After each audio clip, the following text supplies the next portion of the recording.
Logistic regression एक machine learning की classification की एल्गोरिदम है जो बाइनरी क्लासिफिकेशन के लिए यूज की जाती है। बाइनरी क्लासिफिकेशन मतलब जो आउटपुट होगा उसमें केवल दो ही कैटेगरी होगी, दो से ज्यादा नहीं। अगर दो से ज्यादा कैटेगरी के लिए हमें प्रेडिक्ट करनी है तो उसके लिए मल्टी क्लास लॉजिस्टिक रिग्रेशन का यूज किया जाता है और यह एक क्लासिफिकेशन की एल्गोरिदम है, ये याद रखना। अब कई बार इंटरव्यू में या एग्जाम में ये पूछा जाता है कि लॉजिस्टिक रिग्रेशन रिग्रेशन की एल्गोरिदम है या फिर क्लासिफिकेशन की। क्योंकि इसका नाम लॉजिस्टिक रिग्रेशन है, मतलब रिग्रेशन, इस वर्ड की वजह से कई बार स्टूडेंट गलत बोल देते हैं कि ये रिग्रेशन की एल्गोरिदम है, लेकिन एक्चुअल में ये क्लासिफिकेशन की एल्गोरिदम है। अब देखो, लीनियर रिग्रेशन के केस में जो आउटपुट होता है वो एक कंटिन्यूअस वैल्यू होती है। जैसे हाउस प्राइस का एग्जांपल हो गया, सैलरी प्रेडिक्शन हो गया, टेम्परेचर का। लेकिन लॉजिस्टिक रिग्रेशन में जो आउटपुट होगा वो कैटेगोरिकल होगा। फॉर एग्जांपल, जैसे स्टडी आवर्स स्टूडेंट का है तो उसके बेस पर हमें प्रेडिक्ट करना है कि वो पास होगा या फेल होगा। तो यहाँ पर दो कैटेगरी है, या फिर पास या फेल, या फिर 0 और 1। तो दो ही कैटेगरी हैं। जो लॉजिस्टिक रिग्रेशन का जो वर्किंग है वो है कि ये इनपुट को प्रोबेबिलिटी के टर्म में मैप कर देता है और उसके बाद इनपुट के अकॉर्डिंग हम कैलकुलेट करते हैं प्रोबेबिलिटी का।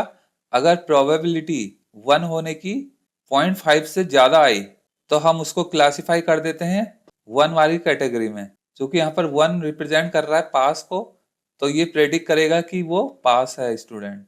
और अगर इसकी प्रोबेबिलिटी 0.5 से कम आई तो उस केस में हम इसको बिलोंग कर देते हैं 0 क्लास को। तो 0 क्लास इस एग्जाम्पल के लिए कि स्टूडेंट कितने स्टडी आवर पढ़ता है उसके बाद प्रेडिक्ट करो पास होगा या फेल होगा।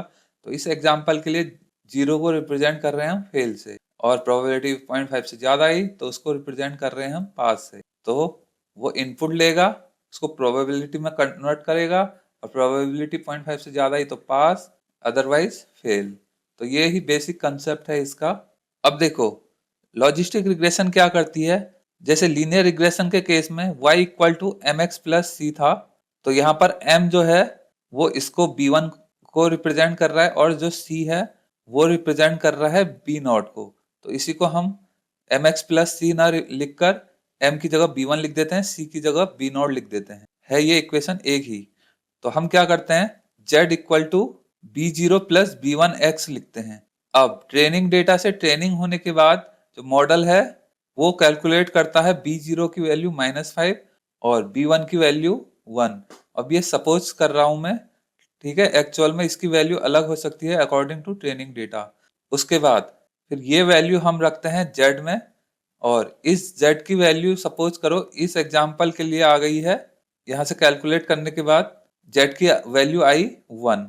अब इस z की वैल्यू को हम पुट करते हैं सिग्मॉइड फंक्शन में। ये होता है सिग्मॉइड फंक्शन, इसे लॉजिस्टिक फंक्शन भी कहते हैं। इसका फॉर्मूला है p equal to 1/1 plus e की पावर -z, ठीक है। और इसको अगर हम कर्व के फॉर्म में रिप्रेजेंट करेंगे तो ये होता है सिग्मॉइड कर्व, जिसमें x एक्सिस रिप्रेजेंट करती है z को और y एक्सिस रिप्रेजेंट करती है p को या प्रोबेबिलिटी ऑफ 1।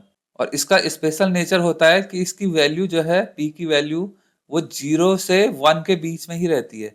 अगर z की वैल्यू 0 पर इसकी वैल्यू होती है 0.5, और z की वैल्यू जैसे जैसे बढ़ाएंगे तो 0.5 से ऊपर बढ़ती जाती है 1 की तरफ को, और z की वैल्यू बहुत ज्यादा होने पर, इनफाइनाइट होने पर ये क्लोज टू 1 आता है, लेकिन कभी 1 से ऊपर नहीं जाएगा। ऐसे z की वैल्यू 0 से कम करेंगे तो ये 0.5 से कम होने लगती है p की वैल्यू, और अगर z की वैल्यू माइनस इनफाइनाइट चले जाएगी तो भी ये क्लोज टू 0 होगा, कभी भी 0 से निगेटिव में नहीं जाएगा। तो इसकी वैल्यू, सिग्मॉइड फंक्शन की वैल्यू 0 टू 1 के बीच। तो इसी कैरेक्टरिस्टिक का यूज हम लॉजिस्टिक रिग्रेशन में करते हैं प्रोबेबिलिटी कैलकुलेट करने में। अब हम दोबारा से इस एग्जांपल पर आते हैं। हमने कैलकुलेट कर ली थी z की वैल्यू 1। अब हम z की वैल्यू यहाँ पर पुट करेंगे 1, उसके बाद p की वैल्यू कैलकुलेट करेंगे तो p की वैल्यू आती है 0.73।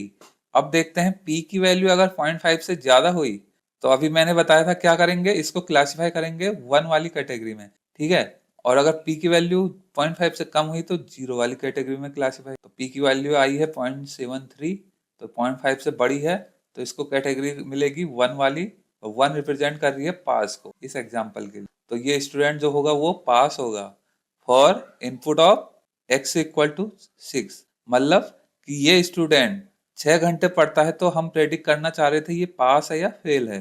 तो हमने यहाँ पर पुट की थी x इक्वल टू 6 क्योंकि ये इनपुट था जिसके लिए हम प्रेडिक्ट करना चाह रहे थे।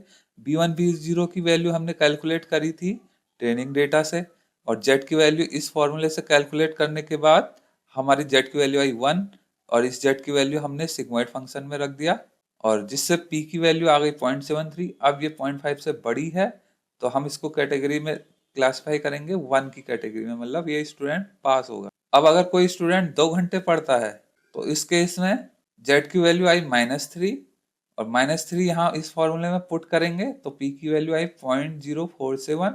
अब 0.047 के लिए जो है ये प्रोबेबिलिटी 0.5 से कम है, इसलिए हम इसको कह देंगे 0 वाली कैटेगरी में क्लासिफाई करेंगे और इसे वो स्टूडेंट हो जाएगा।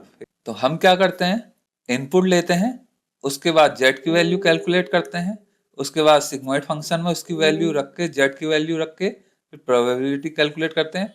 p की वैल्यू अगर 0.5 से ज्यादा तो 1, अदरवाइज 0 प्रेडिक्ट करते हैं। अब क्वेश्चन आता है कि वाई सिग्मॉइड फंक्शन। देखो सिग्मॉइड फंक्शन की जो आउटपुट है वो लिमिटेड होता है 0 to 1 के बीच, कभी भी इसकी वैल्यू 1 से ज्यादा नहीं जाएगी और कभी भी 0 से कम या माइनस में नहीं जाएगी। तो इसीलिए इसकी आउटपुट जो है वो 0 to 1 के बीच में है, जिसको हम प्रोबेबिलिटी में मैप कर सकते हैं, इसलिए हम सिग्मॉइड फंक्शन का यूज करते हैं। अब एग्जाम या इंटरव्यू में ये क्वेश्चन बहुत बार पूछा जाता है कि क्लासिफिकेशन के लिए हम लीनियर रिग्रेशन का यूज क्यों नहीं करते, लॉजिस्टिक रिग्रेशन का यूज क्यों करते हैं। अब देखो, सपोज करो हम लीनियर रिग्रेशन फॉर्मूला का यूज करते हैं। अब जरूरी नहीं कि जो इसकी आउटपुट वैल्यू आए वो 1 तक ही आए, 1 से ज्यादा भी आ सकती है।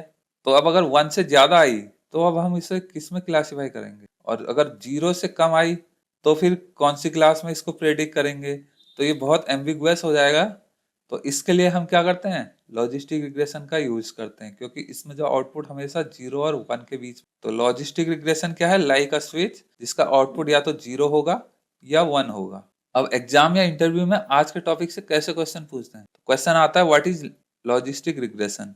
तो लॉजिस्टिक रिग्रेशन एक सुपरवाइज मशीन लर्निंग एल्गोरिदम है जो बाइनरी क्लासिफिकेशन के लिए यूज होती है। ये यूज करती है सिग्मॉइड फंक्शन का, जो इनपुट को आउटपुट से मैप करके प्रोबेबिलिटी के फॉर्म में आउटपुट देती है, और इस प्रोबेबिलिटी अगर 0.5 से ज्यादा हुई तो हम 1 प्रेडिक्ट करते हैं, अदरवाइज 0 क्लास को प्रेडिक्ट करते हैं। और दूसरा क्वेश्चन पूछते हैं कि व्हाई नॉट लीनियर रिग्रेशन। तो इसका आंसर है कि लीनियर रिग्रेशन के केस में आउटपुट 0 और 1 के बीच में आए ऐसा हमेशा नहीं होता। अगर 1 से ज्यादा आए या 0 से कम आए, माइनस में आए, तो उस केस में हम कौन सी कैटेगरी में क्लासिफाई करेंगे, इसलिए हम क्या यूज करते हैं, लॉजिस्टिक रिग्रेशन।